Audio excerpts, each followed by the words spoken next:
Lebanon और Israel में ceasefire के बीच नेतन्याहू ने बड़ा ऐलान कर दिया है। उन्होंने आईडीएफ को हिजबुल्लाह के खिलाफ पूरी ताकत से हमला करने का आदेश दे दिया है। और इस बीच लेबनान में आज भी इजराइल की सेना ने कई हमले किए।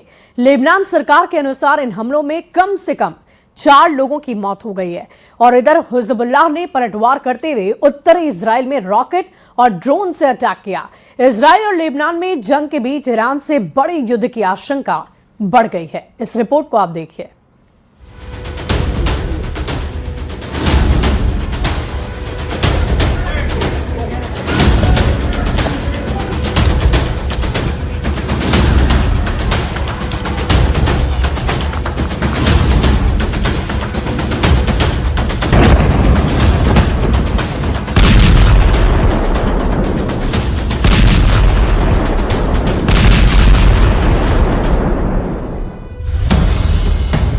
वॉशिंगटन में ट्रंप पर हमला, तेल अवीव से हिजबुल्ला पर प्रहार। क्या दुनिया किसी बड़ी जंग के दरवाजे पर खड़ी है?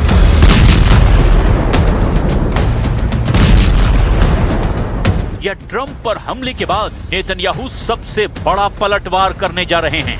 הבטחתי לכם שנשנה את פני המזרח התיכון, וזה בדיוק מה שאנחנו עושים. קודם כל באיראן. הייתה לי שיחה מצוינת עם הנשיא טראמפ. הוא לוחץ את איראן חזק מאוד, גם כלכלית וגם צבאית. क्या ये सिर्फ इत्तेफाक है या किसी बड़े खेल की शुरुआत? अमेरिका की राजधानी वॉशिंगटन डीसी, एक हाई प्रोफाइल गाला डिनर, दुनिया की सबसे ताकतवर राजनीति का मंच, और अचानक गोलियों की आवाज से हड़कंप मच गया। चारों तरफ अफरा तफरी फैल गई। निशाने पर अमेरिका के राष्ट्रपति डोनाल्ड ट्रंप थे। No, I mean he was a guy who looked pretty evil when he was down. You know, they had him down. He was fighting hard. He was in my opinion, a sick person. इस हमले की खबर पूरी दुनिया में सनसनी की तरह फैल गई और ठीक उसी वक्त इजराइल से बहुत बड़ा ऐलान कर दिया गया। लेबनान में हिजबुल्ला के ठिकानों पर पूरी ताकत से हमला करें। सीज फायर के बाद भी इजराइल और हिजबुल्ला में भीषण जंग चल रही है। दक्षिणी लेबनान में गोलीबारी जारी है।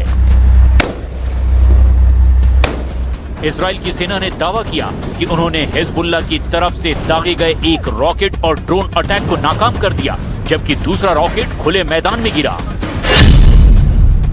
हिजबुल्ला ने आईडीएफ पर हमले के लिए फाइबर ऑप्टिक गाइडेड एफपीवी का इस्तेमाल किया, यानी ऑपरेटर ड्रोन की नाक पर लगे कैमरे से लाइव वीडियो देख रहा था। खास बात यह है कि इस ड्रोन के पीछे एक छोटा स्पूल लगा होता है, जिसमें बहुत पतला फाइबर ऑप्टिक केबल लिपटा रहता है। जैसे जैसे ड्रोन आगे उड़ता है, केबल खुद ब खुद खुलता चला जाता है।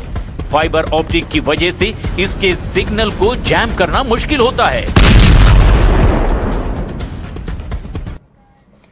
और ईरान से डील करने के लिए अमेरिका और इजराइल पाकिस्तान तक का सहारा ले चुके हैं, लेकिन उनकी बात नहीं बनी। हॉर्मुज का संकट जिसका तस बना हुआ है, ईरान अमेरिका के आगे झुकने को तैयार नहीं है। इस रिपोर्ट को आप भी देखिए। कहानी यहीं खत्म नहीं होती। असल सवाल अब शुरू होता है, क्या दुनिया एक नए टकराव के पैटर्न में घुस चुकी है? पिछली बार 13 जुलाई 2024 को पेंसिल्वेनिया के बटलर में एक चुनावी रैली के दौरान उन पर हमला हुआ था, जिसमें उनके कान के ऊपरी हिस्से में गोली लगी थी। अब वॉशिंगटन डीसी के एक होटल में उन पर हमला हुआ। पिछली बार जब हमला हुआ तो ट्रंप गुस्से में थे। उन्होंने हमलावर का स्टेज से ही चीख कर जवाब दिया। इस बार वो सीधे टेबल के नीचे हुए और सीक्रेट सर्विस के जवान उन्हें रेस्क्यू करके ले गए। पिछली बार जब हमला हुआ तो वो राष्ट्रपति चुनाव की रेस में सबसे आगे थे। हमले के कुछ महीने बाद ही वो दूसरी बार अमेरिका के राष्ट्रपति बने। लेकिन इस बार जब हमला हुआ तो वो ईरान के साथ सीधी जंग में उतरे हुए हैं। इस जंग में इजराइल को छोड़कर कोई भी देश सीधे उनके साथ नहीं खड़ा है। ईरान से डील करने के लिए वो पाकिस्तान तक का सहारा ले चुके हैं, लेकिन उनकी बात नहीं बनी। हॉर्मुज का संकट जस का तस बना हुआ है। ईरान अमेरिका के आगे झुकने को तैयार नहीं है।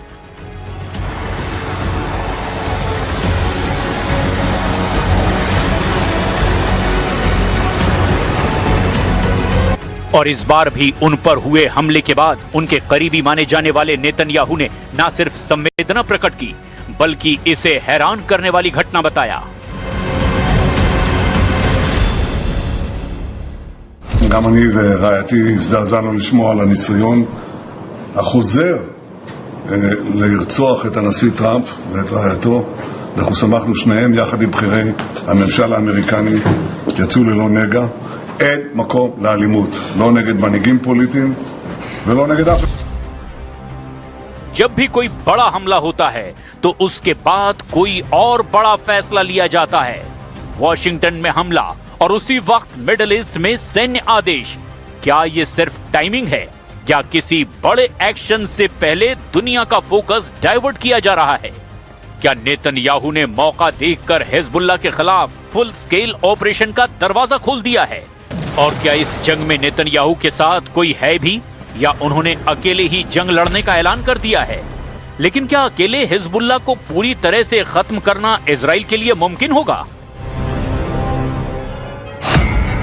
हिजबुल्लाह सिर्फ एक संगठन नहीं, ये ईरान की फ्रंट लाइन ताकत है।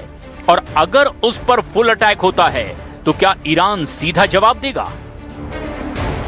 अब सबसे खतरनाक बात यह है कि अगर अमेरिका के अंदर हमला होता है और उसी वक्त उसका सबसे बड़ा सहयोगी इजराइल युद्ध बढ़ाता है, तो क्या अमेरिका को मजबूरी में इस जंग में उतरना पड़ेगा?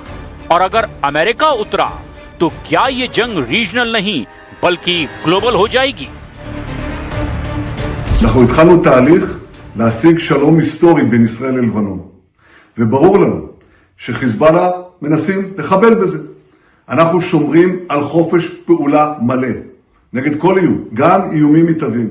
תקפנו אתמול, תקפנו היום, אנחנו נחושים להחזיר את הביטחון לתושבי הצפון.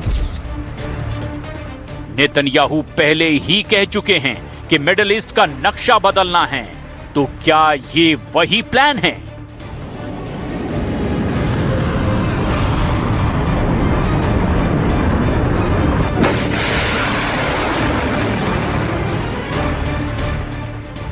पहले गाजा, फिर लेबनान और आगे? क्या नेतन्याहू युद्ध के कई मोर्चों पर एक साथ काम कर रहे हैं?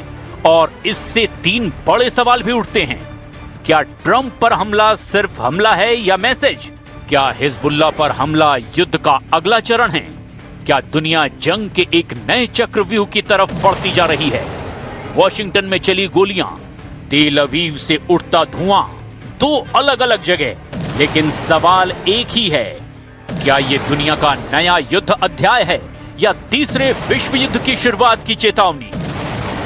हमला अमेरिका में, असर पूरी दुनिया पर, ट्रिगर कहीं भी, विस्फोट हर जगह। क्या ये सिर्फ शुरुआत है